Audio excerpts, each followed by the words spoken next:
Hi, welcome to our W.E.B. Du Bois 153rd birthday celebration for the town of Great Barrington. My name is Gwendolyn Van Sant. I'm the Vice Chair of the Town of Great Barrington Legacy Committee, and I will be your hostess of ceremonies for the evening. Our festival theme this year is Timeless Messages of Protest and Prophecy. We will be exploring this topic with several members of our community and beyond throughout the evening. So again, my name is Gwendolyn Van Sant. I have the honor of being the Dubois Legacy Committee co-chair of the 150th birthday celebration, and now, as the Legacy Committee is an official town committee of Great Barrington, I am honored to serve as the vice chair. This evening, I'd like to share with you all the other roles that I hold in our community. I am an NAACP lifetime member. I'm a founding advisory council member of the African American Heritage Trail. I'm a Du Bois scholar from my alma mater at Simon's Rock. And of course, I'm the founding director and CEO of Multicultural Bridge. The first thing I'd like us to do together this evening is have a moment of silence for the folks that we've lost due to COVID-19.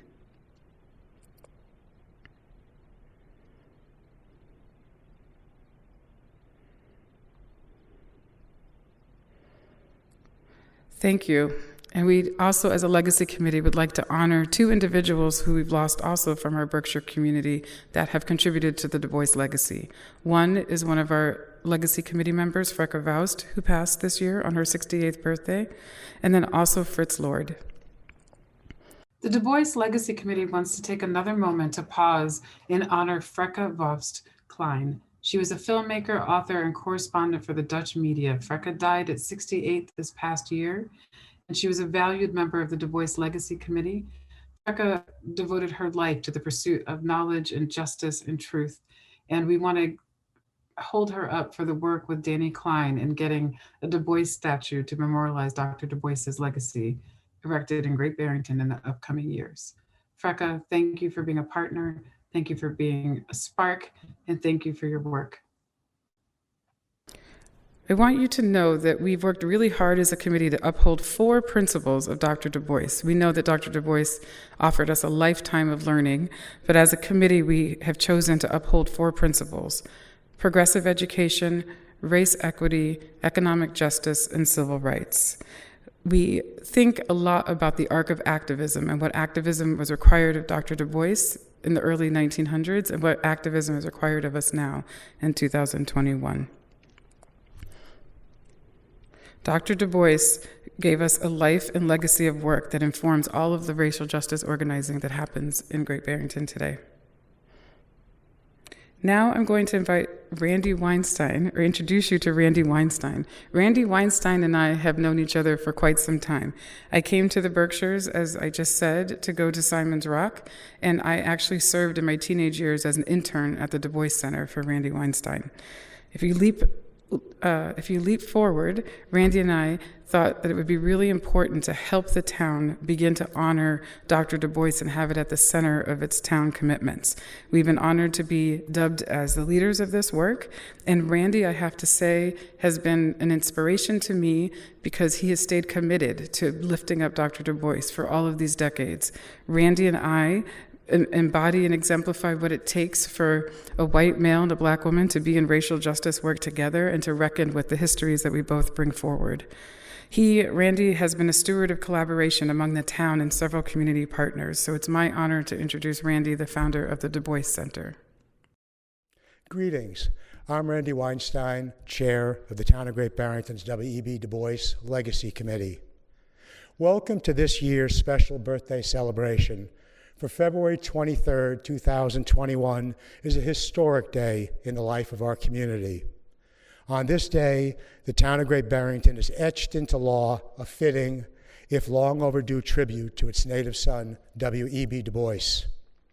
This unprecedented measure is even more remarkable knowing, as we do, that there was a time in our community where the mere mention of his name raised establishment eyebrows.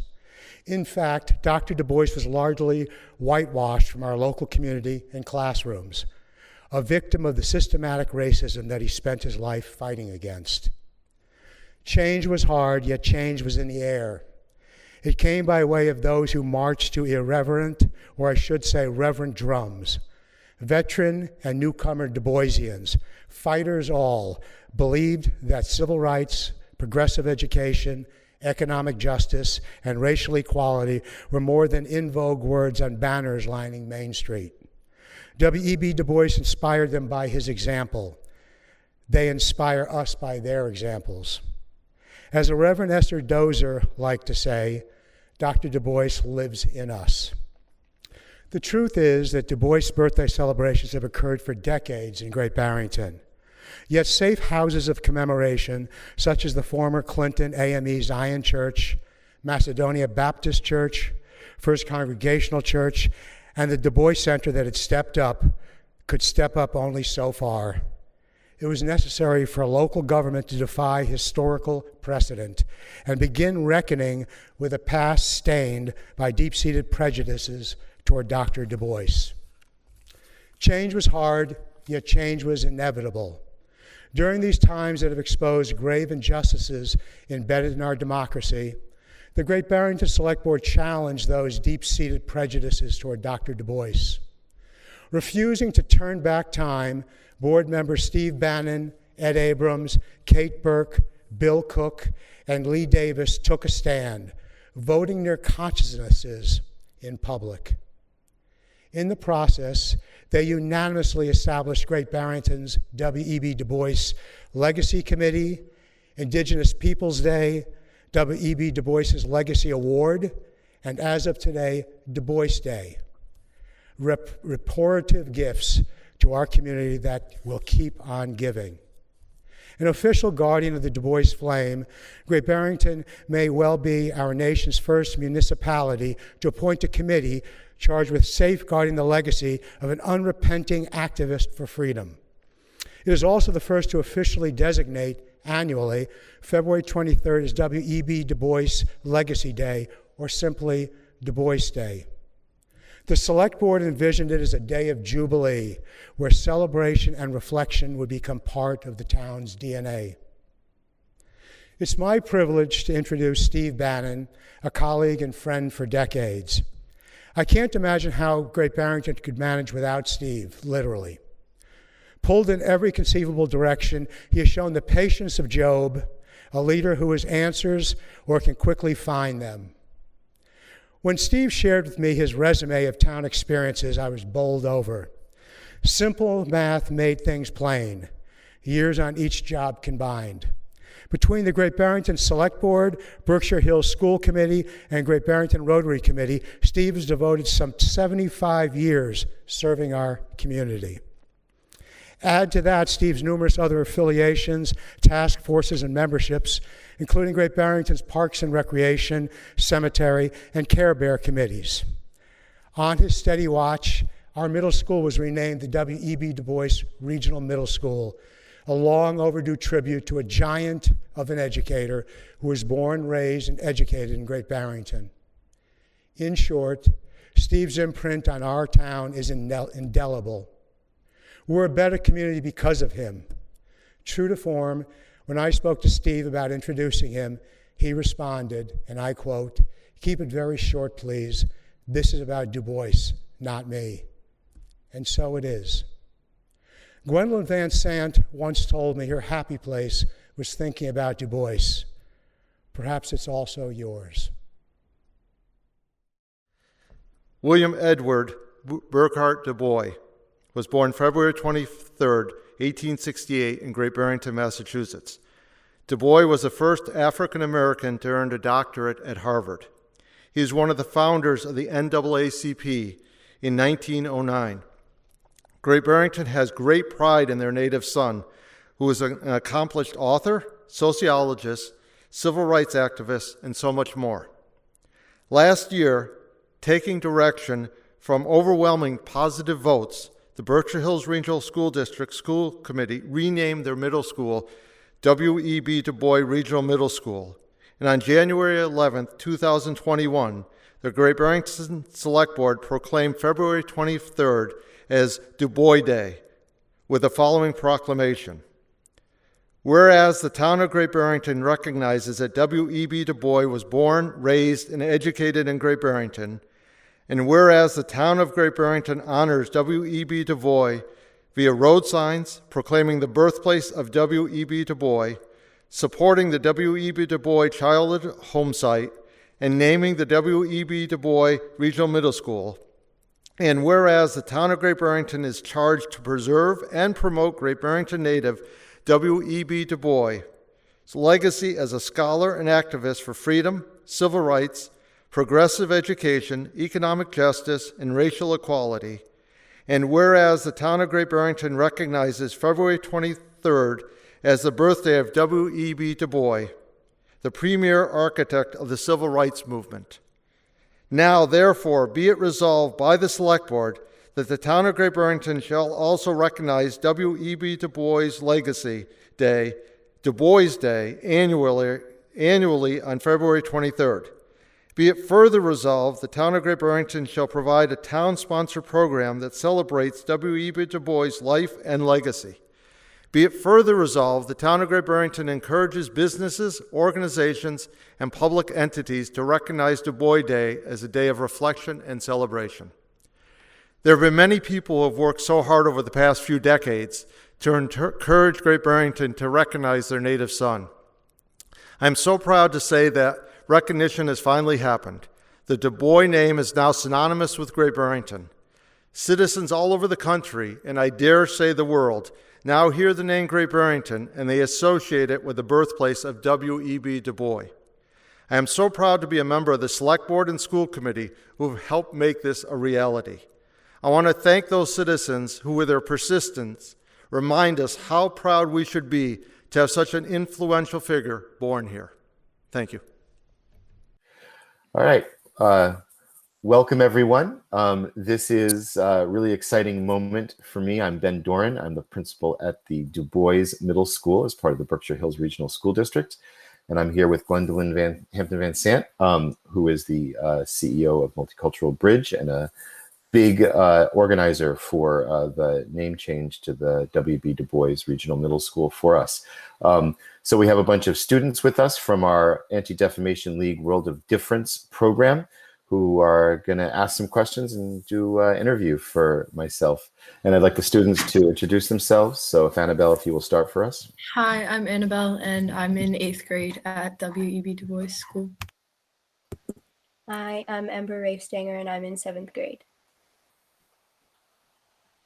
Hi, I'm Lilibel Kirsten, and I'm in 8th grade.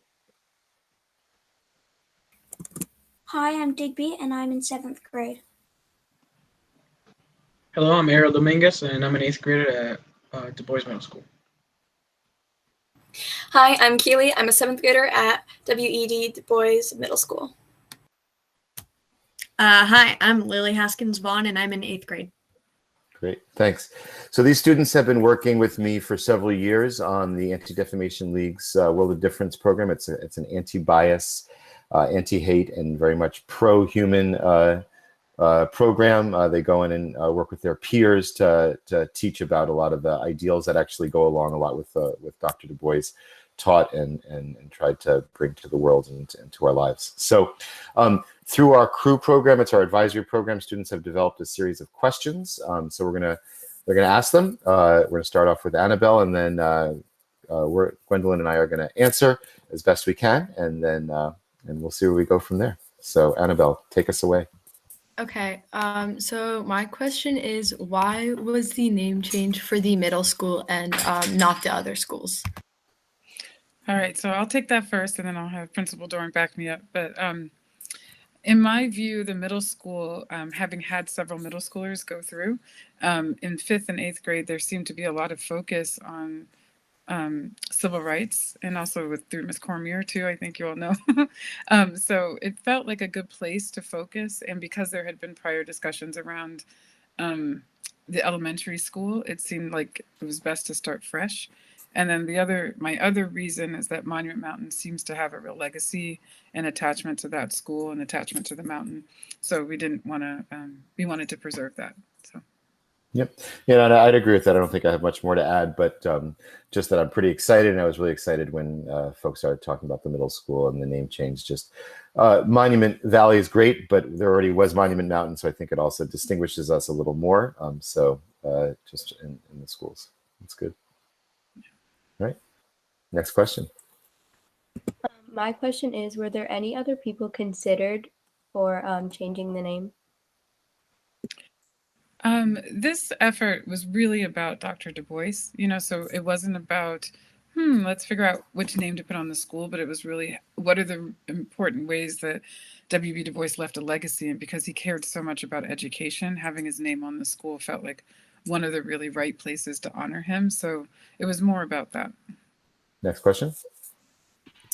My question is, how long was the school committee planning to make the name change? So there are many arcs to this question. So when your regional middle school was built, that was back a few years ago, there was discussion about putting names on the school. So back in January of 2005, there was a vote to not name the school after Du Bois, and it was really a contentious conversation. One of our school committee members and select board members was actually on that school committee at that time, and he had voted no at the time. And he actually has been a huge champion of the work, both at the town level and at the school committee level this time around. So it's been a long time. So that's just one arc to look at. And then when we look at, since Principal Doran, he brought up the 150th, which was 3 years ago, we had said, okay, it's time to revisit this conversation. And our committee really committed to educating the community around Dr. Du Bois, because fundamentally, from my organizer hat, I believe that people will act better when they understand better. And there's a lot of miseducation, and there seemed to be a lot of ignorance flying around in the contention back in 2005. So it seemed really like our first job was to really provide education and sound understanding of Dr. Du Bois and his work. So since the 150th, there's been a concerted effort.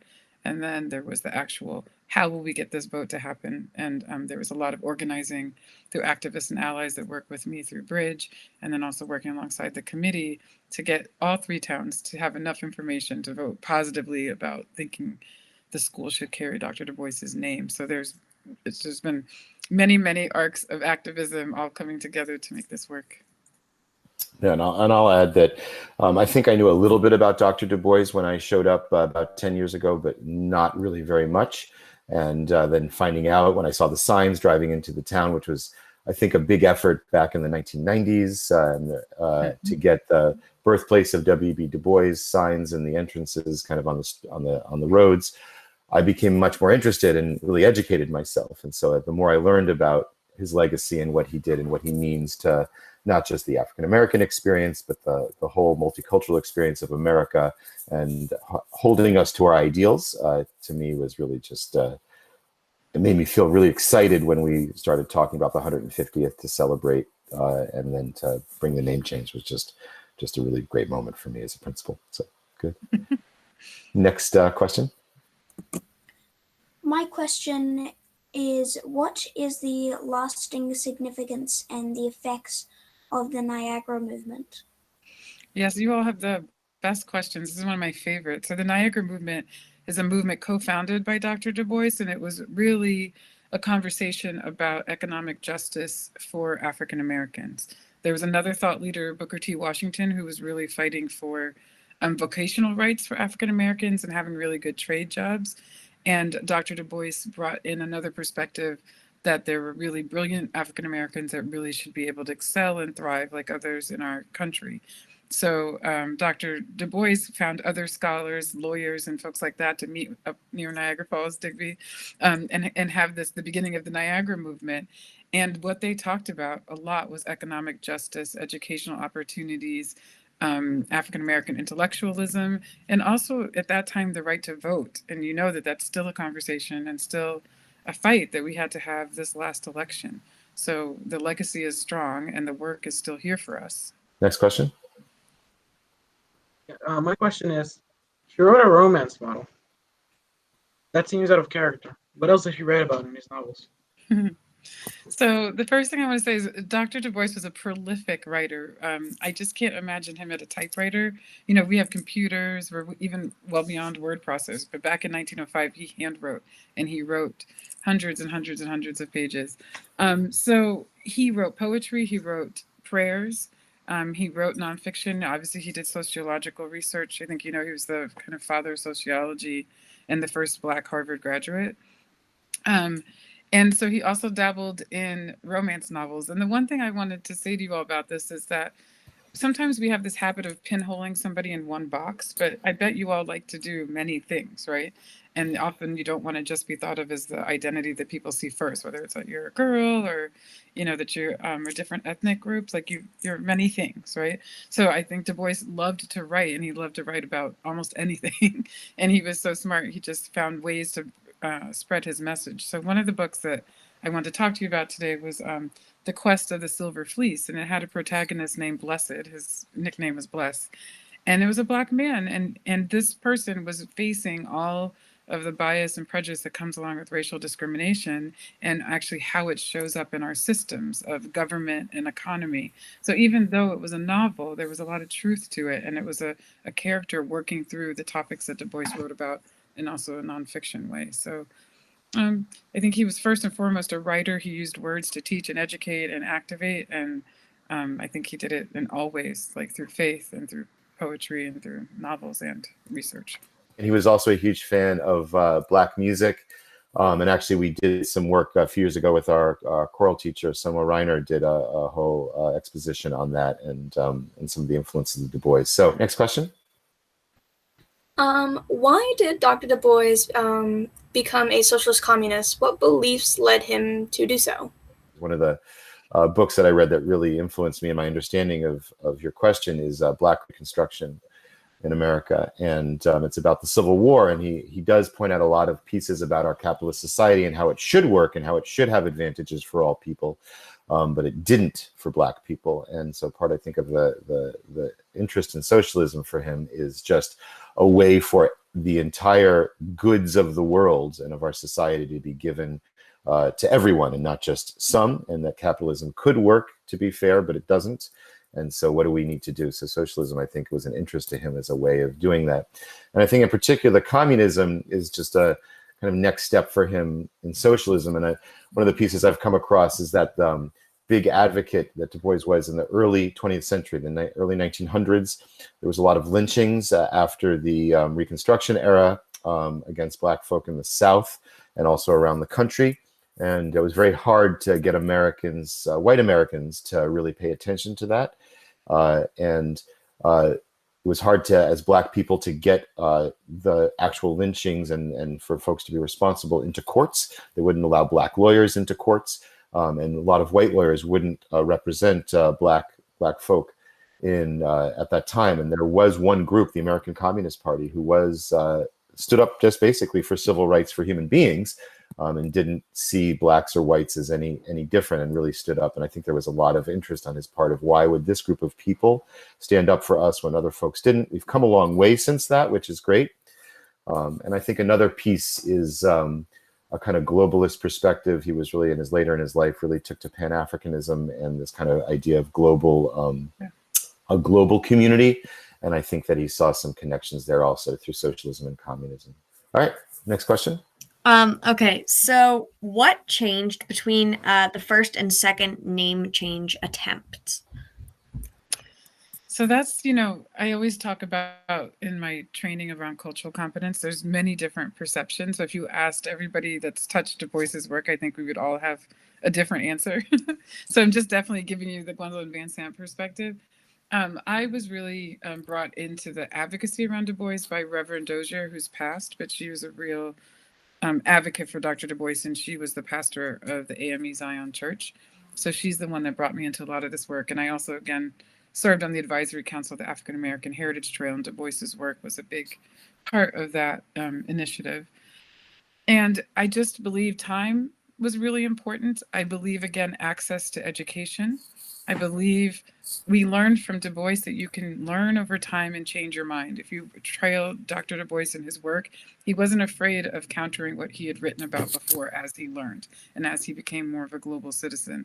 And I think the same is that I would say about some of the select board and school committee members, that what they believed and understood 15, 20 years ago shifted.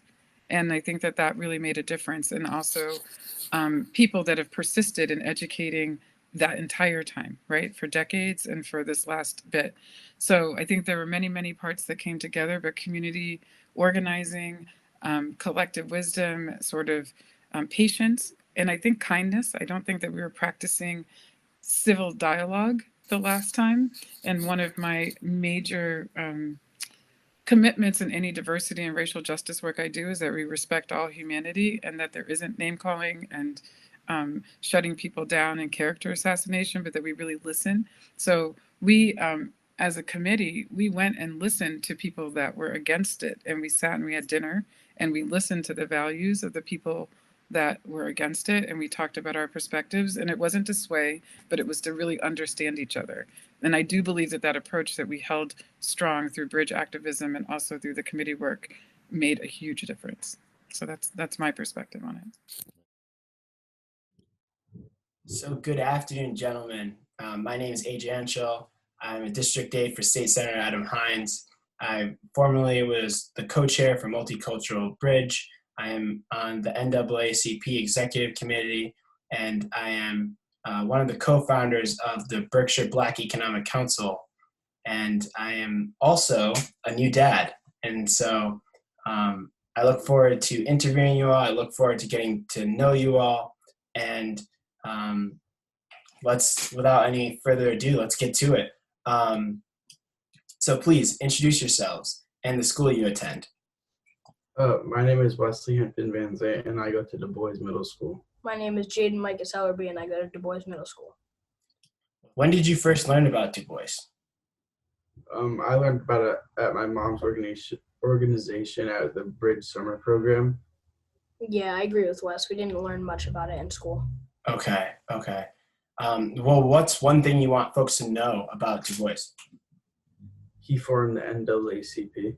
He started the Niagara Movement, which gave African Americans the right to vote. Okay. And why is that important to you guys? They both played a big role in the civil rights movement for race equality and education and economic opportunities. Yeah, both acts really helped getting African American their rights. What significance does the school renaming hold for you as an 8th grader at the Du Bois Middle School? I think the school being named after him is good because he's finally getting the recognition he deserves for what he's done for this community and country.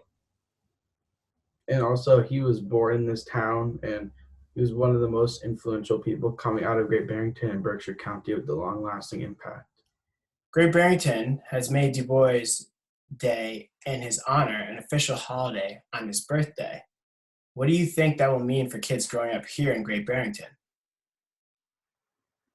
I think it's important for kids to learn about him at a younger age, because I learned about him at an older age, and I feel like personally I would have wanted to learn about him when I was younger. I think it shows what good you can do if you really push for rights of African Americans and try to get things better. Absolutely. It's a lot of hard work that you two have immersed yourselves in, but it's work that you should be proud of. And so I want to commend you and say thank you for what you've done to honor Du Bois, but also to honor your communities. It's really inspiring. I hope my son follows your footsteps one day when he's older. Thank you, gentlemen. Hello, I'm Wanda Houston. And I'm Mary Nell Morgan Brown. The songs we will sing are from The Souls of Black Folk by W.E.B. Du Bois. We make selections from Du Bois's list of 10 master songs, and we include his most favorite spiritual. Du Bois placed bars of music from a sorrow song and lines of poetry from the literary canon of his day at the beginning of each of the 14 chapters. These are called epigraphs. The sorrow songs, also known as traditional spirituals or Negro folk songs, are key to guiding us to a clearer understanding of what Du Bois is saying in his most popular book. We will weave into our program several quotes from the last chapter, chapter 14, the sorrow songs, the only chapter that does not start with the word of. Could that be because the entire book is a sorrow song? And we quote, "They that walked in darkness sang songs in the olden days. Sorrow songs. For they were weary at heart." And so before each thought that I have written in this book, I have set a phrase, a haunting echo of these weird old songs in which the soul of the black slave spoke to men. Ever since I was a child, these songs have stirred me strangely. They came out of the South unknown to me, one by one, and yet at once I knew them as of me and as of mine. Then in after years, when I came to Nashville, I saw the great temple builded of these songs towering over the pale city. To me, Jubilee Hall seemed ever made of the songs themselves, and its bricks were red with the blood and dust of toil.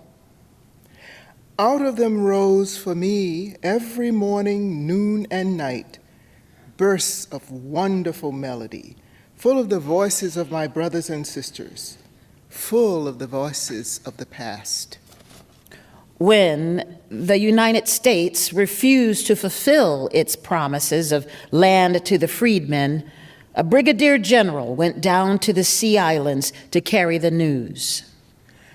An old woman on the outskirts of the throng began singing this song. All the masses joined with her, swaying. And the soldier wept. End of quote. Nobody knows the trouble I see. Nobody knows my sorrow.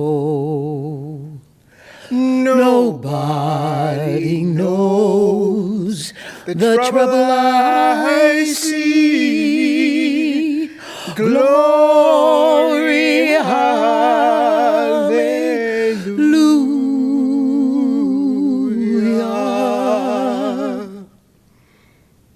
Sometimes I'm up. Sometimes I'm down. Oh, yes, Lord. Sometimes I'm almost to the ground. Oh, yes, Lord. Nobody knows the trouble I see. Nobody knows but Jesus. Nobody knows the trouble I see. Glory, hallelujah. Although you see me going long so, oh yes, Lord, I have my trials here below. Oh yes, Lord. Oh, nobody knows the trouble I see. Nobody knows my sorrow. Nobody knows the trouble I see. Glory, hallelujah.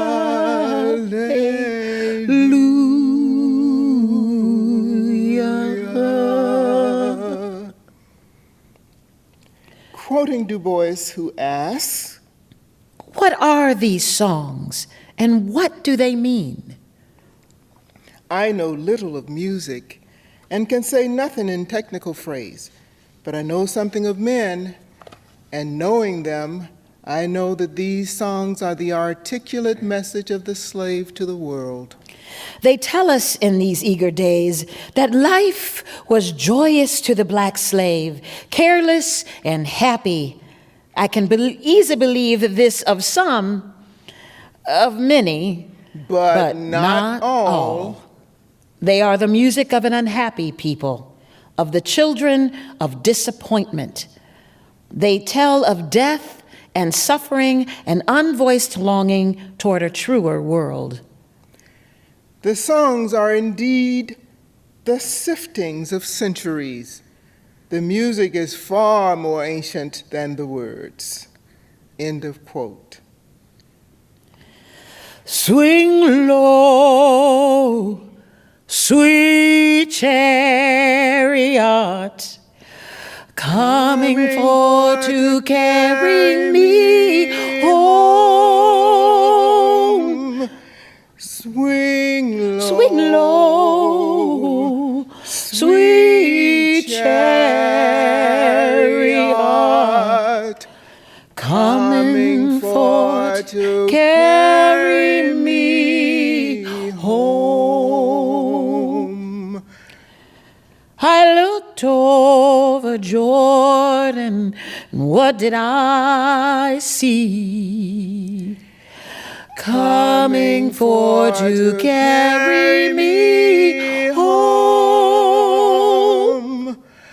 A band of angels coming after me, coming for to carry me home.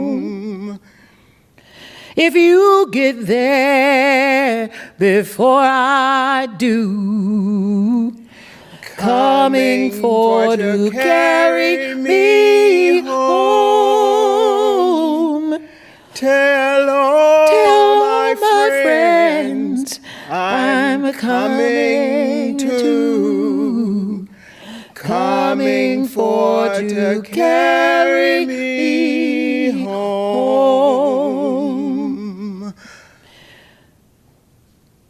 I'm sometimes up, sometimes down, coming for to carry me home.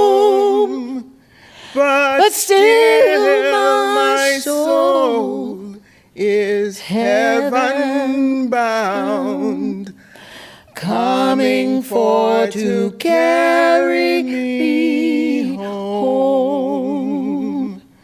Swing low, sweet chariot, coming for to carry me home. Swing low, sweet chariot, coming for to carry me home. Again, we quote Du Bois.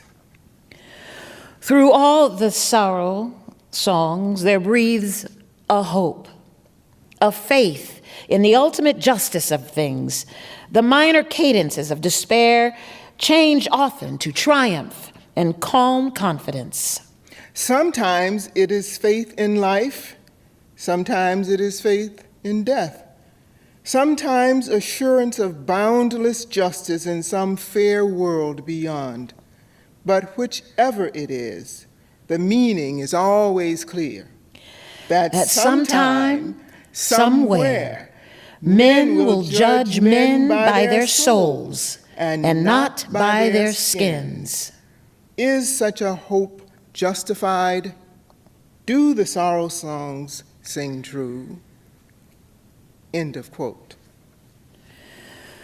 My Lord, what a morning My Lord, what a morning.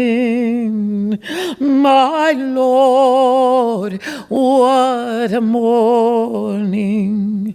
When the stars begin to fall. You'll hear the trumpet sound to wake the nations underground, looking to my God's right hand when the stars begin to fall. You'll hear the sinner moan to wake the nations underground,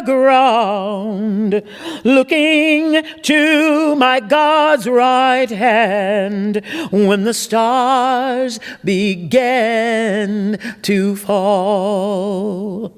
You'll hear the Christian shout to wake the nations underground, looking to my God's right hand when the stars began to fall.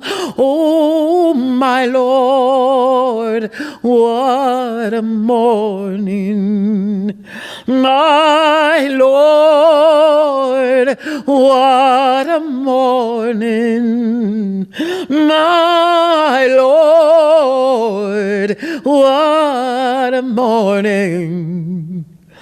When the stars began to fall, when the stars began to fall. To quote Du Bois again, as in olden time, the words of these hymns were improvised by some leading minstrel of the religious band.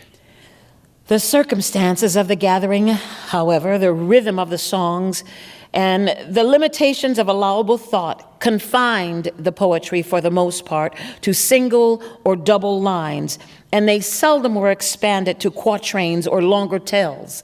Although there are some few examples of sustained efforts, chiefly paraphrases of the Bible. End of quote.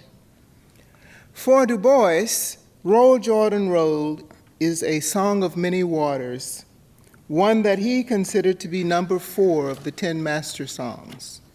But he didn't use it as one of his epigraphs. Using Roll, Jordan, Roll as our example, we will now demonstrate regional differences of the same song.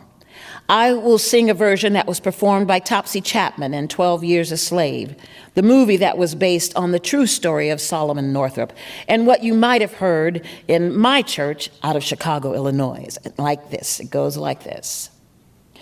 Went down to the river Jordan where John baptized 3.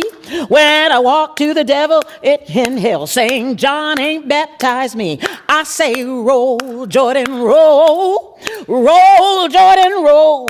My soul arise in heaven, Lord, for the years when Jordan rolled. Well, some say John was a Baptist. Some say John was a Jew, but I say John was a preacher of God, and my Bible says so too. Hallelujah, now roll, Jordan, roll. Roll, roll, Jordan, roll.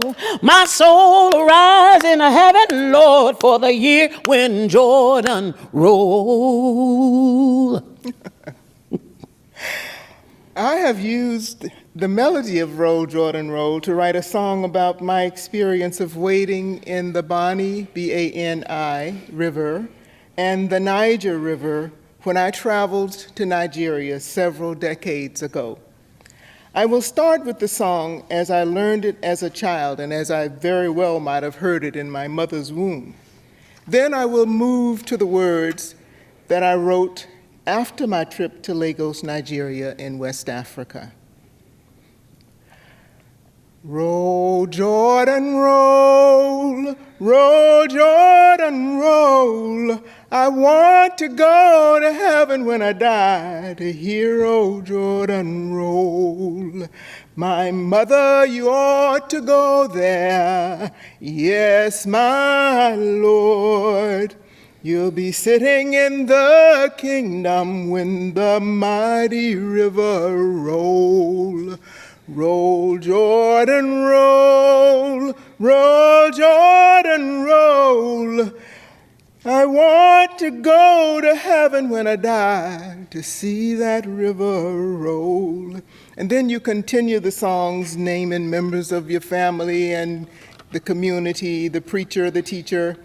And so when I had that experience, I wrote these words. Roll, Bonnie, roll, roll, Niger, roll.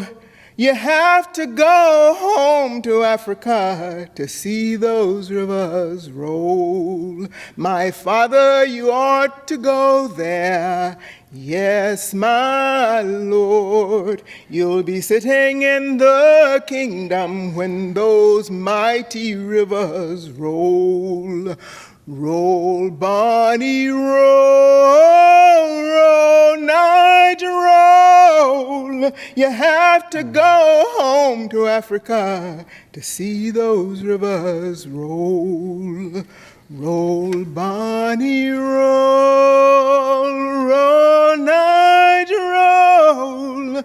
You have to go home to Africa to see those rivers roll. The Song of Songs, according to Du Bois, is still away. It is number 10 on his list of master songs, and it is the epigraph for chapter 10 of the Faith of Fathers. Chapter 10 is about the meaning of religion and the role of the church within the veil. To quote Du Bois, the Negro Church of today is the social center of Negro life in the United States and the most characteristic expression of African character. Take a typical church in a small Virginia town. It is the First Baptist, a roomy brick edifice seating 500 or more persons, tastefully finished in Georgia pine, with a carpet and a small organ and stained glass windows. Underneath is a large assembly room with benches. This building is the central clubhouse of a community of 1,000 or more Negroes. Various organizations meet here: the church proper, the Sunday school, 2 or 3 insurance societies, women's societies, secret societies, and mass meetings of various kinds. Entertainments, suppers, and lectures are held besides the 5 or 6 regular weekly religious services. Considerable sums of money are collected and expended here. Employment is found for the idle, strangers are introduced, news is disseminated, and charity distributed. At the same time, this social, intellectual, and economic center is the religious center of great power. The church often stands as a real conserver of morals, a strengthener of family life, and the final authority on what is good and right. The music of Negro religion is that plaintive rhythmic melody with its touching minor cadences, which, despite caricature and defilement, still remains the most original and beautiful expression of human life and longing, yet born on American soil.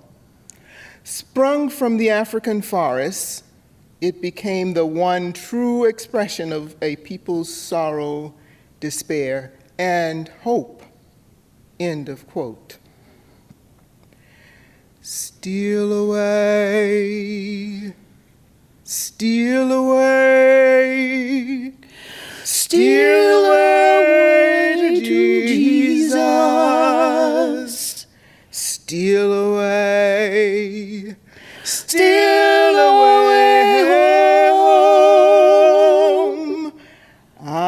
ain't got long to stay here. My Lord, He calls me. He calls me by the thunder. The trumpet sounds within my soul. I ain't got long to stay here. Green trees are bending, poor sinners stand a-trembling. The trumpet sounds within my soul. I ain't got long to stay.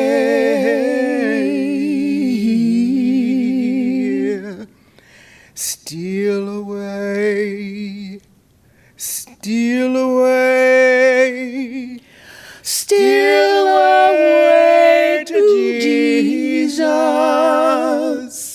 Steal away, steal away home.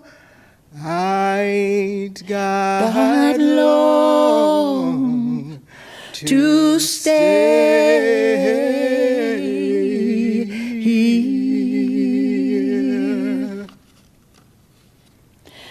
To quote Du Bois, and remember, this was written in 1903.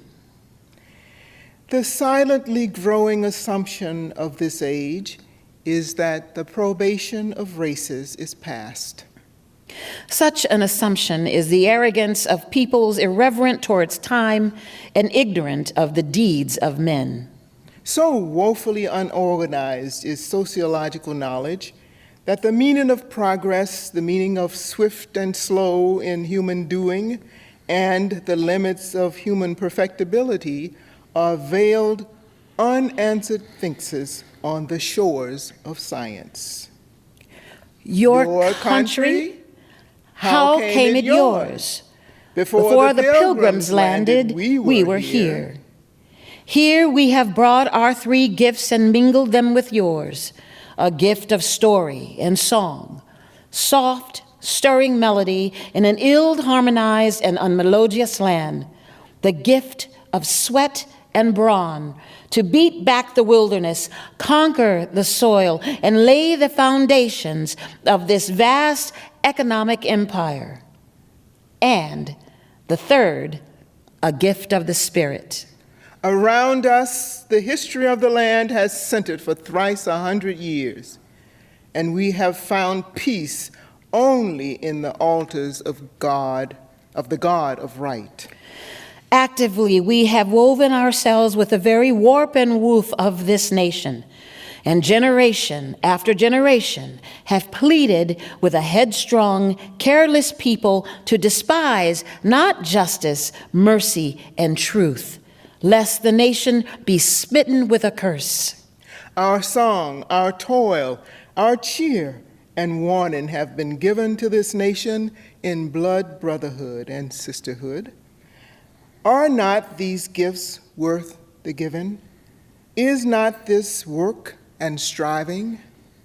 Would America have been America without her Negro people? End of quote. Du Bois' favorite spiritual will be our final number, Go Down Moses. When Israel was in Egypt's land, let my people go. Oppressed so hard they could not stand. Let my people go. Go down, Moses. Moses, way down in Egypt's land, tell old Pharaoh to let my people go.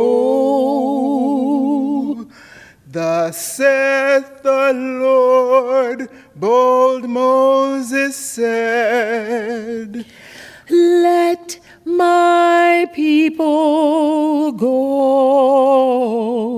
If not, I'll smite your firstborn dead. Let my people go. No more shall they in bondage toil. Let my people go. Let them come out with Egypt's spoil. Let my people go. Go down, Moses, way down in Egypt's land.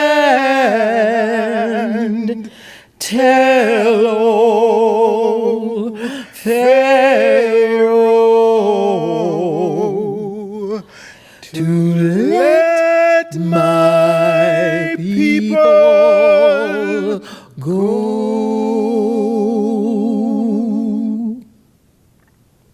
I want to welcome my two guests today, and I'd love for you to introduce yourselves, the affiliations you hold, the multiple affiliations that you hold in Berkshire County, and describe your leadership here. My name is Frances Jones Sneed, and I've lived about 25 years in the Berkshires. I'm a professor emeritus of history at Massachusetts College of Liberal Arts. And I've been working on local history in the Berkshires of detailing Black American lives for about 15 years, 15 of my 25 years that I've been here. And it's been very exciting. And so I am the co-chair of the African American Heritage Trail with Rachel Fletcher, and also an associate editor of the Trail Guide for African American History. I am a member of the NAACP, the education co-chair, and I'm also a member of the board of Clinton Church Restoration, which we'll talk a little bit more about, I think, about the W.E.B. Du Bois reading of The Souls of Black Folks that was spearheaded this year. And I'm also a member of the board of the Samuel Harrison Society. So that's it. Yes, good afternoon, and thank you, Gwendolyn. Yes, as Gwen said, my name is Dennis Powell. I'm a retired culinary educator, a food service hospitality consultant. Presently, I am the president of the Berkshire County branch of the NAACP. I serve on the executive committee of the New England Area Conference, NEAC, and I'm a member of the educational committee of NEAC. I am vice chair of the Clinton Church Restoration Project. I serve on the board of the Railroad Street Youth Project, the Du Bois Educational Series. I'm a member of the Pittsfield Public Schools Education Committee, and also serve on the Pittsfield Licensing Board. And in my spare time, I enjoy my three beautiful grandchildren, Madison, Jackson, and Lolo. I'm wondering if each of you can talk to our audience today about your view on the local and national perspective of what this work is in the Berkshires right now. Well, for me, it's crucial because prominent Black leaders throughout our history, and I'm going to name a few because I think this is important because these are names we don't really hear about. And for the longest, we grew up not even knowing who W.E.B. Du Bois was, and he lived right in our community. Yeah. But there are many other, like Daisy Gates and Bates, George Thomas Downing, James Leonard Farmer, Marcus Garvey, Fannie Lou Hamer, Dr. George Edmund Haynes, Malcolm X, Isaac Meyer, Philip Randolph, Josephine St. Pierre Rufus, Mary Burton Talbot, Marietta W. Stewart, Walter Francis White, Whitney Moore Young Jr., Dr. Martin Luther King, Frederick Augustus Douglass, and of course, Dr. W.E.B. Du Bois. They've all been fighting this long road to justice for over 400 years and still continue. We have all witnessed the injustice that occurred when Black people protest versus white people mob rule.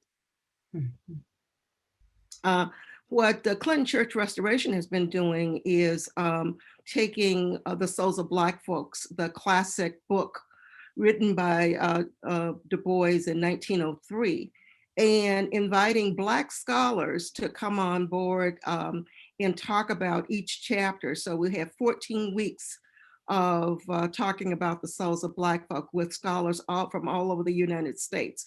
And it has been very, very fulfilling, you know, that we've had an audience of 50 plus each week actually delving into that book.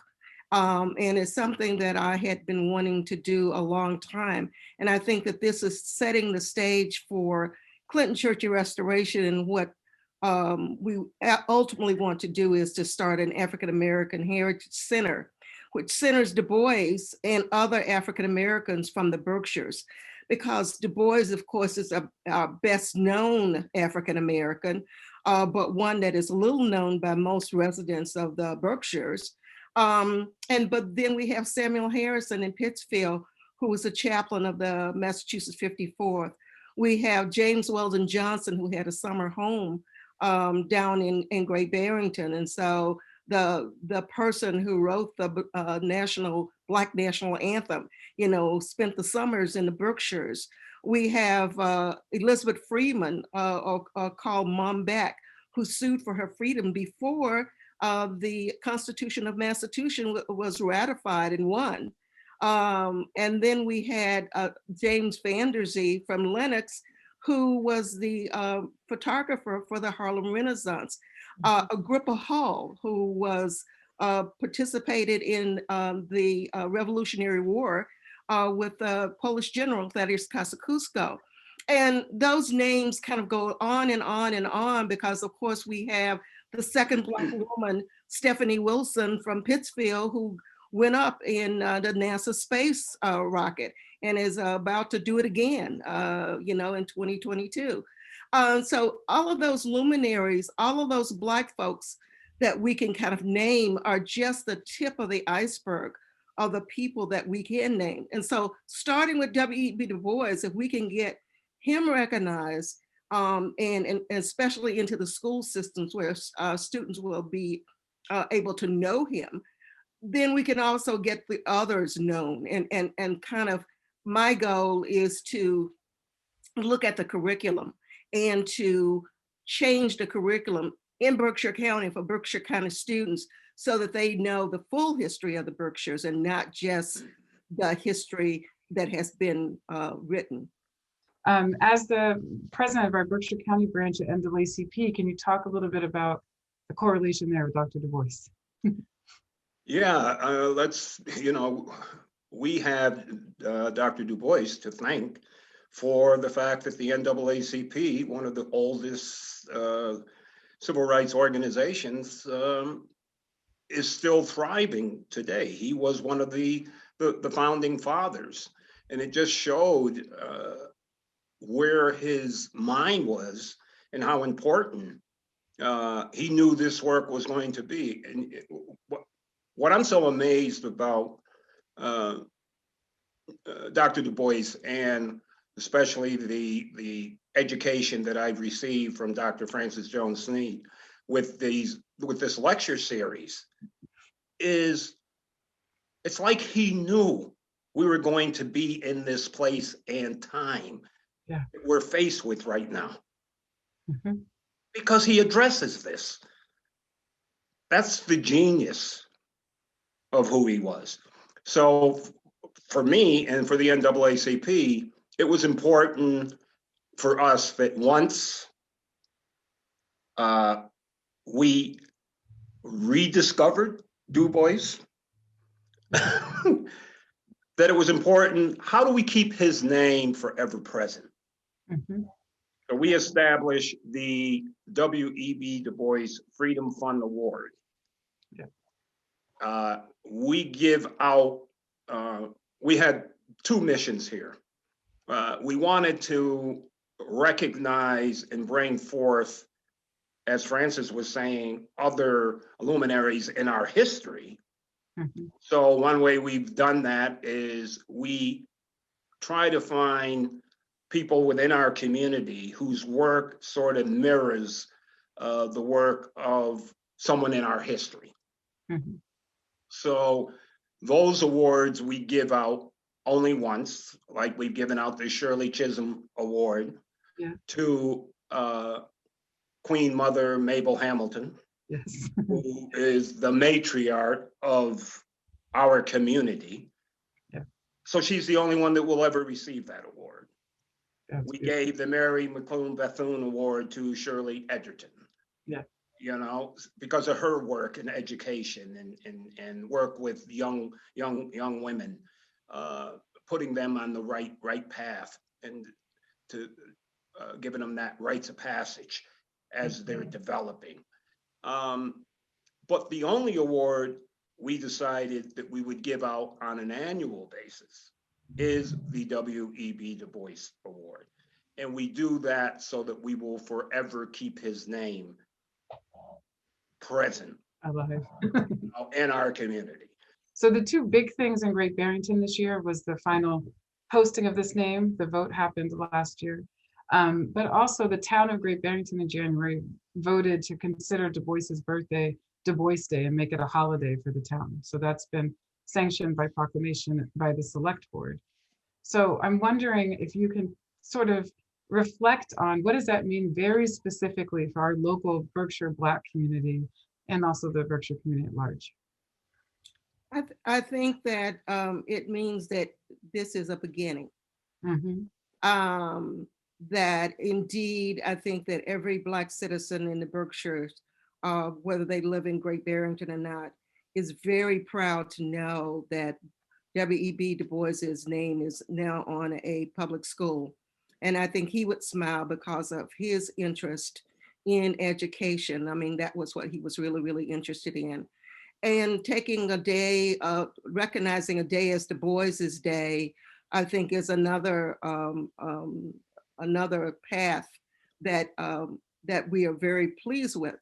And we are pleased with that as a beginning, but we want more. And, you know, we want to change that curriculum so that we know that people will know who Du Bois is and not that he's just a name on a school or celebrating a day, but exactly who is this man and what are the kinds of things that he wanted to achieve, and do some action kinds of plan, be very activists in our community with changing the education, looking at food hunger, looking at the environment, looking at the political base, looking at all of those kinds of things that Du Bois really cared about. And I think Dennis has it right. The man was always ahead of his time. He was a genius child. He grew up as a genius child in Great Barrington and went on to become a man of genius who always was a step ahead of the progress that African Americans were making in this country, asking questions, pushing the buttons, making sure that we, you know, go to the next step. So when we read his books today, and we said, how could Du Bois be so right on point in 1903 and right on point in 2021? Because he was a genius man. And we need to recognize this man for what he was doing. So great beginning, great stuff. I should have went first. No, but Francis is absolutely right. But you know what it means to me, Gwendolyn? Yeah. We have finally given our children a role model. Yes. This is the problem in our Black community all over our country. Because history was not taught true history, it took away all of the role models. And it was an injustice, not just to Black children, it was an injustice to all children.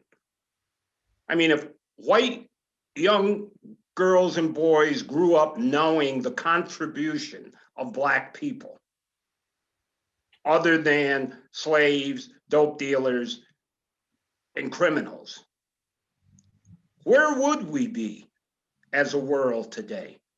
Yeah. If they realize many of what we enjoy today, the tools that medicine was given, were the product of Black doctors, Black scientists, Black geniuses like Du Bois, where would we be as a nation today? So this is why education is so important. This was Du Bois's, I mean, I don't think there is a Black person in our history that did not understand the importance of education. They knew that was the one thing that once we got it, you could not take it from us. And that's why they kept it from us. So you two, you shared quite a bit, but we're closing out the interview right now. So in summary, what do you want to leave our audience with when we're thinking about Du Bois's legacy and 2021? I want to leave them with humanity. I want everyone to just think about humanity. Yeah. Because if we do that and we look at each other as human beings entitled to all the rights of humanity, yeah, and we follow that as our guide, we will be a better world. Amen to that. It's that simple to me. Ashe, ashe. Yes. That's what I want to leave for, and especially the present generation, or the Black Lives Matters generation. I think that they are so courageous, and I applaud them for wanting to push forward. And that's what we need. We have to be the change we want to see in the world. If we see something, we have to do it. And so I leave with you, activism is everybody's individual rights to kind of do it. There are no leaders out here who can do it for us. We have to do it for ourselves. Yeah. Well, thank you both very much. This is really informative. Thank you. Thank you. Wonderful. Thank you. Well, hello, everyone. Ray Gunn is the 2020 recipient of the Great Barrington W.E.B. Du Bois Legacy Award. Ray is described as being very energetic, very positive, and he's got a very good speaking voice. When he opens his mouth, others listen. He is a very conscientious person and a very strong family person. Ray has been involved in the W.E.B. Du Bois projects in South County for some time. Early on, he found lots of negative things being said about the scholar, writer, and founder of the NAACP, even though Du Bois was an outstanding Black activist and whose birthplace is right here in Great Barrington. Ray pointed out that Du Bois had one little kick where he liked communism as compared to segregation. In working to promote the legacy of Du Bois, Ray found this to be one of a little bit of a drawback. We're still working on that, but it seems to me that the feelings in the local area have settled down.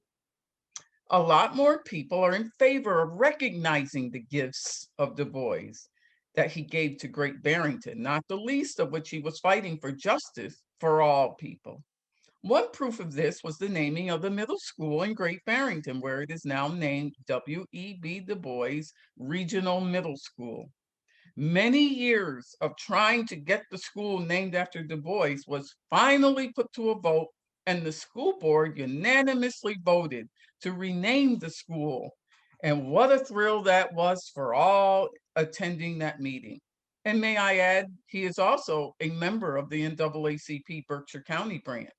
And now I present to you Ray Gunn. Thank you, Stephanie. I can't believe that you were talking about me, but I appreciate your remarks, and they sound very good, and they have cheered me up.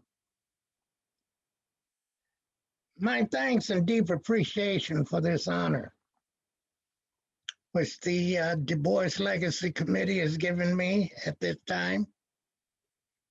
I would like to share it with the many people that I have worked with along the way. Standing out foremost would be Rachel Fletcher, who worked tirelessly through the years, early on years, to establish the presence of the W.E.B. Du Bois in the town of his birth and where he formed many of his convictions. Also along the way, we have early on, back in the 60s, my father, David Gunn of Stockbridge, was instrumental in meeting with Walter Davis and others to do the initial investigation of finding the plot of land where Du Bois was born and his home site. And I had a small part in that, but I didn't participate in it too much because whenever they had a meeting, which was at our house in Stockbridge, then they would take off and go romping through the woods, led by my cousin, Warren H. Davis, who knew all the woodlands around. And from there, it developed into the great celebration in 1969, where the town of Great Barrington celebrated Du Bois' name, but there was so much of a hullabaloo over it that it sort of almost could have reminded you of some of the things that are happening today, but it didn't get violent. Since then, things have calmed down quite a bit. We started back in the 70s, we started the W.E. Du Bois Friends Committee, whereby we became associated with UMass. And at that time, UMass decided to buy all the papers and things of Du Bois and have them over at the library in UMass. I was instrumental in that, in helping the chancellor and helping the workers, mainly David Painter and his anthropology group, set up to do work at the church and not at the church, but at the site, home site, and bring their findings to the church for exhibit and categorizing. Now, at this time, we also had a minister at the church who was working closely with UMass, and her name was Reverend Esther Dozier. And she was a hub of a wheel that was rolling around, keeping all of these things going and working closely with UMass on the project. Also along the way, very instrumental in keeping this project going was my cousin Elaine Gunn. Now, Elaine lived in Great Barrington, and her children grew up in Great Barrington, and she used to be associated with the Underground Railroad, and therefore she knew quite a bit about the area, and she had a lot of history in finding out Du Bois and what had been happening. Now, Elaine worked very closely with a lady by the name of Ruth Jones. And Ruth passed on back in about 1900, but they worked together, and Ruth was head librarian at the school in Great Barrington. And she kept all of our records there, which was very vital to keep all of the transactions and things that were going on through our meetings. But you know, we also depended on our historians at that time, mainly Bernard Drew, and we also had a relationship with Randy Weinstein. In fact, Randy had his store, which was Rare Book Collections. And I remember he had called me up one day and gave me his ideas on setting up this thing for Du Bois. And I was all for it. No one else was doing anything. So Randy started his Du Bois Center down there on Main Street in Great Barrington back at that time. And we have been working together for a long time now. The things I've been involved with, I've been involved with a lot of things here in Berkshire County for a long time. And it's not just with Du Bois, but I've been with the Sheffield Historical Society, still with.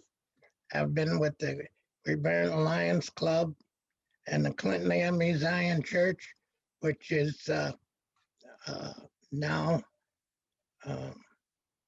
deconsecrated, and it's going to be sort of like a African American cultural center as we work on it using the CCR.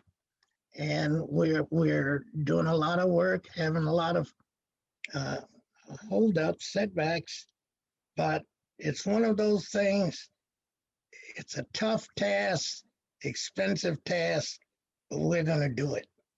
So you can't give up when you got it in your mind to do it, and we're not going to give it up. We're going to do it.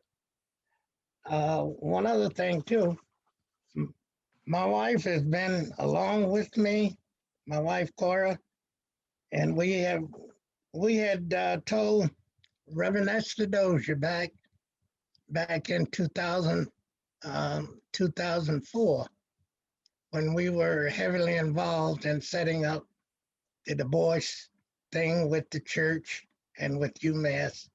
We told her that we were going to dedicate our work to do this thing with the site and do everything else that could keep that Du Bois legacy moving in this town and in the community. Now, Du Bois wasn't liked by everybody. He was, I would say he might have even been a smart aleck. I didn't know him. But can you imagine a short black guy back there, usually dressed to kill, right? Top hat. If you just put that in your mind and visualize it, and then he goes out in public, attends a meeting at which he's probably the only black there. He's a standout. He's a talkabout. He's a smart aleck. He's all of that stuff. Yes, he was. But he stood up for what he believed in. He wanted to be just like everybody else. You didn't have to open up doors. Well, if the door was there, he wanted to be able to open it and go through it. It was shut. He wanted to find a key to open it. And in most cases, he did that because he traveled throughout the world. How many of us can say that? And he was accepted by high royalty, no matter where he went. I always admired the fact that here is a young black man that had his own ideas on how the world should be. And he knew it was a goal that probably he could never attain. But he was out there because he wanted to try as diligently as possible to gain it. And he did have an effect on a lot of people. Some of that effect was negative and some was positive. But remember one thing, no matter what his idea was, it made you stop and think. This award means a lot to me. When you stop and figure, as they told me, I'm the second to receive this award, and the first to receive it was David Leverin Lewis, whom I just saw on TV last night giving a speech for, let's see, who was that? That was an ACP speech. And it's great to be recognized in the same status as David Leverin Lewis. I've met him on several occasions when we did early work with UMass, and we'll be doing some more work later on. Hello, I am Barbara Dean, a member of the Town of Great Barrington's Dubois Legacy Committee. I'm so pleased to be presenting Reggie Harris as the 2021 Dubois Legacy Award recipient. In choosing nominees for this award, we were looking for people who exemplified one or more aspects of W.E.B. Du Bois's legacy as a scholar and activist for freedom, civil rights, progressive education, economic justice, and racial equality, as well as people who do this through the cultural arts, much as people in the Harlem Renaissance did. In following the career of Reggie Harris, as I have for 3 decades or more, I knew right away that he indeed exemplified many of these legacy aspects, largely through musical and storytelling performances, in schools as well as for people of all ages, through his work as a teaching artist for the Kennedy Center's Partners in Education and Summer Education Institution program, through being an instructor at many music camps and gatherings, such as the Swannanoa Gathering, Summer Acoustic Music Week, run by station W.E.B in Boston, the People's Music Network and the Children's Music Network, and the Southeastern Unitarian Universalist Summer Institute. I've been fortunate to attend some of his classes at music camp. He has led many seminars and symposiums on race relations, on songwriting and performance at colleges and universities. He's appeared in many school assemblies and in classrooms for students of all ages, all grades, also leading discussions in many cases. If you watched our presentation of 2 nights ago, Deeper Than the Skin, you would have seen him in a compelling performance with his friend and collaborator, Greg Greenway. He has also developed numerous school programs, such as Music and the Underground Railroad, I Have a Dream How Martin Climbed the Mountain, Freedom Songs and the Civil Rights Movement, and others. He has met, had deep discussions with, and been influenced by many leaders of the civil rights movement, as well as with many of the famous and influential performers in the social justice folk music community. In addition, he is music director and co-president of the Living Legacy Project, an organization created by Unitarian Universalists, which runs educational programs and leads tours, both for students as well as adults, to many of the iconic sites of the civil rights movement in the South, including Birmingham, Selma, and Montgomery, Alabama, Jackson and Meridian, Mississippi, Memphis, Tennessee, and other places. I was lucky enough to go on one of these pilgrimages in October of 2019, and it was life-changing to my core. In all of these different ways, and I will quote him here. He has, quote, endeavored to lift up the accomplishments and struggles of African Americans by traveling the nation for some 40 years to present programs and seminars that highlight the achievement of the African diaspora and outline and continue the depth of that struggle. If you wish to find out more about him and to learn more about his programs, as well as his many CDs, you can visit his website at www.reggieharrismusic.com. And here is his Legacy Award plaque. Congratulations, Reggie, on being chosen for the 2021 Du Bois Legacy Award.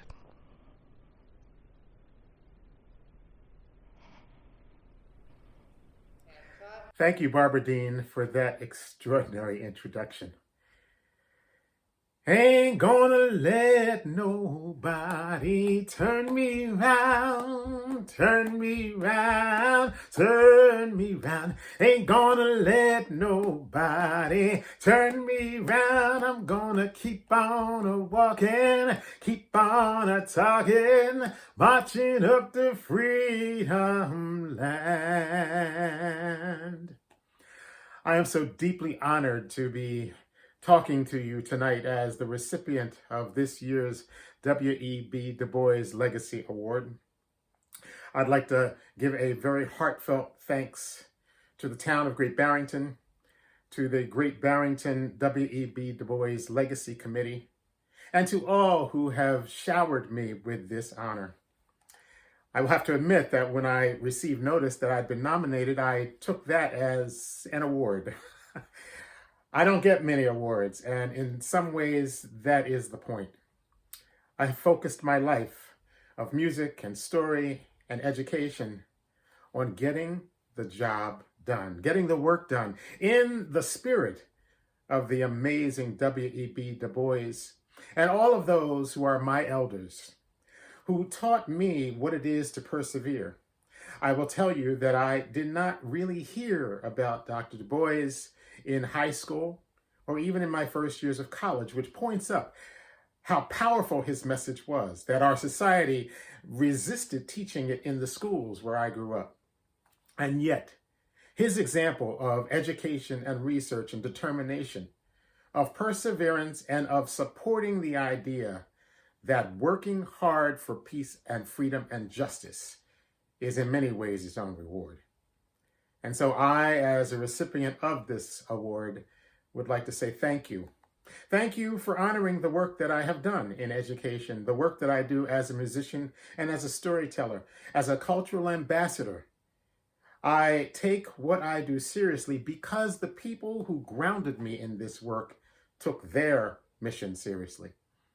And I pledge to you that I will continue in my efforts to make his legacy and the legacy of peace and justice one that lives and becomes a reality in more communities in this nation and around the world.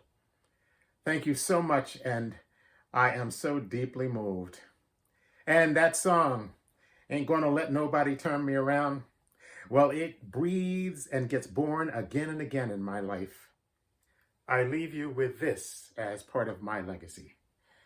We will not rest till the storm is over. We will not lay this burden down. We will keep each other strong. We will love and carry on till we stand all together on solid ground. Be well and keep the dream alive. Thank you.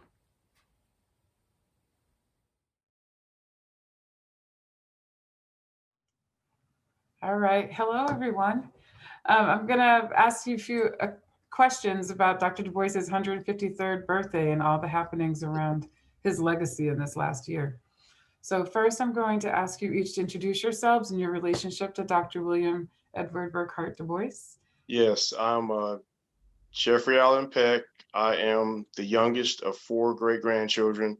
My mother is his only grandchild, Elaine Du Bois Williams. My grandmother is his daughter. Sure. So I'm Jeffrey Peck Jr., the great grandson of Dr. Du Bois. Hi, I'm Chasney Peck. I am the great-great-granddaughter of Dr. Du Bois. All right.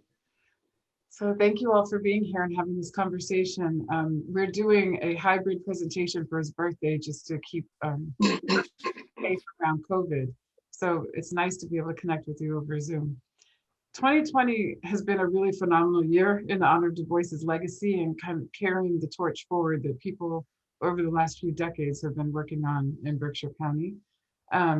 So I know that you know that we renamed the school, the signs behind me, and we also succeeded in having the town of Great Barrington have the day in his honor. I'm just wondering, when you look back at 2020 and you think of the legacy of Dr. Du Bois, what's been on your mind this last year?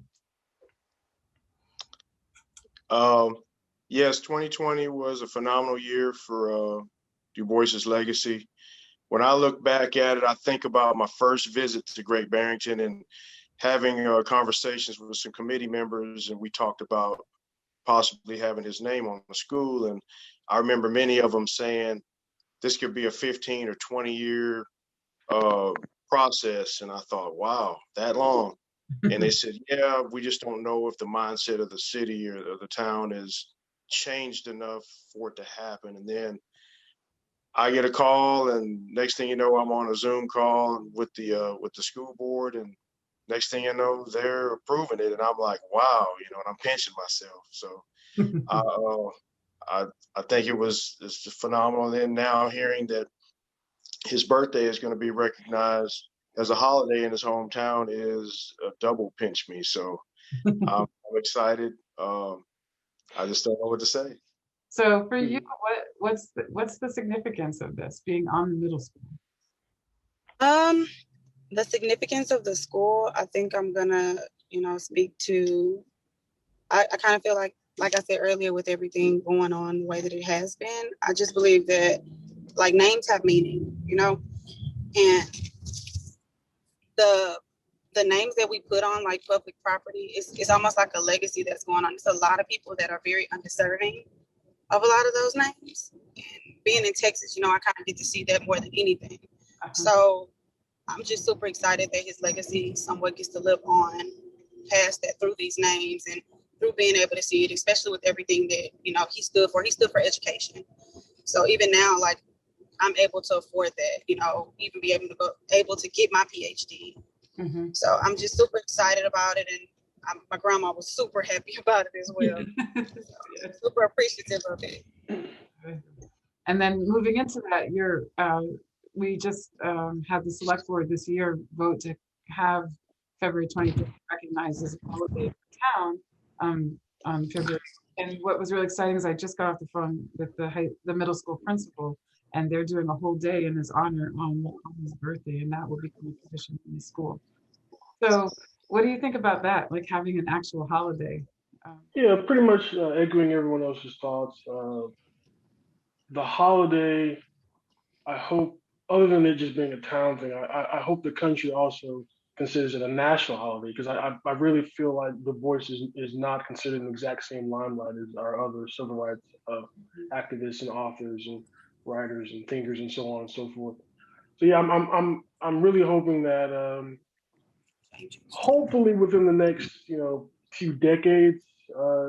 Because I can only speak from personal experience, specifically in the South. No one particularly knows about Du Bois. Mm-hmm. I'm really hoping that starting a holiday for him will pretty much expand out to the entire United States and make something of a more national conscious awareness of his name. Yeah. So I think that's it. Any last words from each of you for our conversation today? For the audience watching us, I think. My last words are that I really thank everyone on the committee, the Du Bois committee, all those outside the committee that put in time and effort, everything that I've seen when I come into town, from the signs, recognizing that place's birthplace, which I know he loved so much, and he said many times that he cared a lot about where he came from. Everybody involved, the school committee people that were open-minded enough to maybe decide that they do something different. And then to all those who opposed it, I hope in my heart that you will educate yourself and learn that he cared a lot about America. He put a lot of time in. He started very young with interest in changing things in America, and up until he gave his last breath, he was writing, he was working at change worldwide. And that's not something that many can say they have done. Not many at all, actually. So I just thank everybody. I don't know what else to say. Thank you. Thank you. I just want to say I appreciate everything that you guys, everybody has, contributed to making this all happen for him and keeping his legacy living for a long time. And, just thank you guys for taking the time out to even consider him and put him in the position that he's in right now. And hopefully in the future, we can see that, grow and be more than what it is even now. So thanks again. Thank you. And Jeffrey? Sure, I'd like to just say thank you for everyone that's involved in keeping his legacy alive. I do want to say for a final comment that if he were alive today and he were to see where we were as a country, other than just saying Black Lives Matter, I think he would also encourage people not to be politically complacent. Because right now, I think I can only speak as a Black Democrat. We're pretty comfortable with where we're sitting right now, politically speaking. And I feel like he would probably encourage us continue nonviolent protests, continue being aware of police brutality, continue being aware of what we need in this country. I mean, the NAACP was founded on nonviolent protests to ensure equal rights for all Americans, not just Black Americans. So that's pretty much my final comment. Just other than just keeping his legacy alive, we also want to keep his ideals alive. I don't want to just have this be about, oh well, we have Du Bois, we put his name on a building, that's it, it's all done, good job guys, clap it up. I want to really, really drive home that it's not just the name, it's really trying to make sure we keep everything alive about his legacy. And that includes, really making sure we continue forward with any kind of political activism. So that's pretty much the last comment. Yeah, thank you. I really appreciate that, keeping the values that we're upholding alive and active. Yeah, thank you. All right, thank you all. And I'd like to introduce you to two of my friends. Would you like to introduce yourself? Hi, I am Damari, and I am a junior at Monument Mountain Regional High School. Hi, I'm Kaylee, and I'm in 3rd grade at Moneybrook Elementary in Great Barrington. All right. So we're here to talk about Dr. Du Bois and his legacy. So 2020 was a big year in Great Barrington for Dr. Du Bois.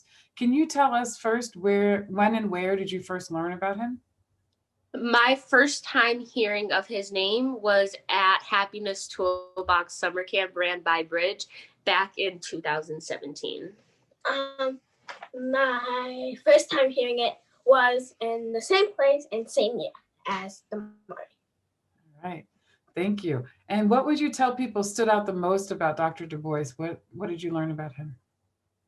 It standed out to me that someone from a small town here,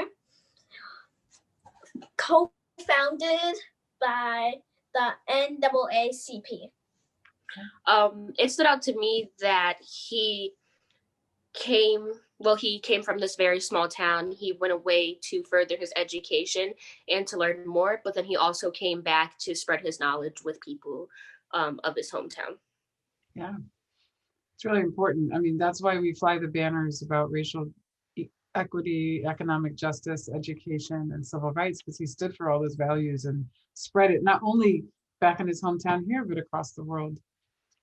So if we talk about the big things that happened in 2020, one of them is that the middle school was renamed after Dr. Du Bois. Can you tell me what significance that holds for you? As someone who's attended the middle school, and I was one of the only people of color in that middle school, I think it gains more representation for us in a predominantly Caucasian community. It helps me know, as a person that will be going there soon, that people that look like me are being recognized. Yeah, I think that's really important, and we're really excited about that. So another exciting thing that's come up is Great Barrington has made a Du Bois Day. On his birthday, February 23rd, the town of Great Barrington has decided to celebrate it as a holiday. So what do you think that will mean for kids, especially that look like all of us growing up in Great Barrington? I think that it will really let them know that people of color and their work is no longer being overlooked. And that if they were to really do something, it would also be represented in our town. Yeah. Kelly, what do you think?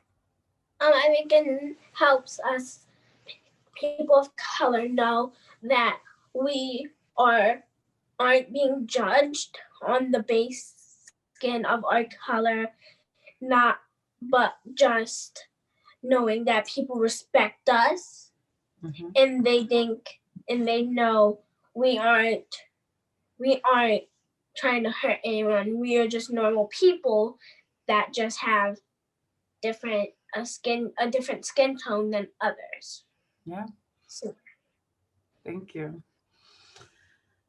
So thank you. It seems like you really learned a lot about Dr. Du Bois, and he's been a real inspiration to you. He's been an inspiration to me. I came to the Berkshires on a Du Bois scholarship, so it's been really important for me to work on holding up his legacy in this town. So Damari, I know you chose a favorite quote from the UMass Du Bois Center's website, and would you share that with us? My favorite quote that I chose was, "But what of Black women? Most sincerely doubt if any other race of woman could have brought its fineness up through so devilish a fire." So why do you like that quote? I love that quote. I chose this quote being that, being a Black woman myself, having so much on my back, just being a person of color, that we can do it. And we have done it for so long. I've witnessed people of color accomplish so many things, regardless of the things that were being thrown our way. Yeah, he's a real inspiration. So any final thoughts before we finish our conversation? No. Well, thank you so much. And thank you for both being a part of Happiness Toolbox, because I think you're both leaders. Damara, you've been a really great teacher and leader, and Kaylee, your time is coming. So I'm looking forward to that. All right. Thank you. Thank you. All right. So I want to thank you for spending the evening with the Dubois Legacy Committee, the town of Great Barrington, and all of our partners. I hope you're as inspired as I am, and I'll see you in person next year. Thank you.